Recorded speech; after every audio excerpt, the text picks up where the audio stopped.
Some families have lost everything to the floodwaters. Others are being told to get out of their homes. We have live team coverage tonight as people in communities along the Passaic River deal with this emergency. We have CBS 2's Allie Bauman first live in Little Falls. Allie.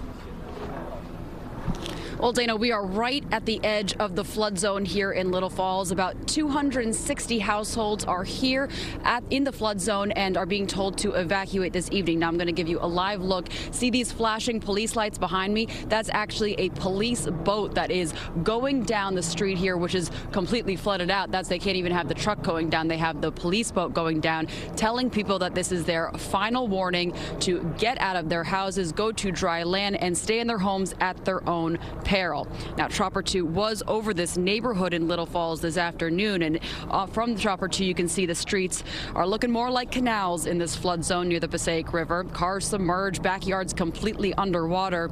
The police chief told me emergency crews have been telling residents in this neighborhood to evacuate ideally by sunset, which has come and gone, but the latest midnight, because they will not be doing any emergency rescues tonight. He says it's just too dangerous for their first responders.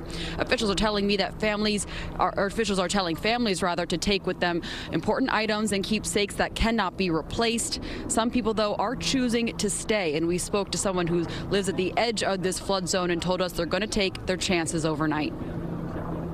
We've been here a while and we've been through this a few times, so we know kind of where the water gets to when it rises to a certain level in the river. How does this compare to normal storms that you've seen since you've lived here?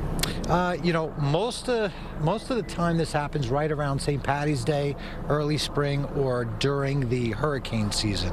As the snow melts in the early spring, the water collects in the rivers and we'll see the flooding, or there'll be some flooding during the hurricane, but this is unusual during the wintertime.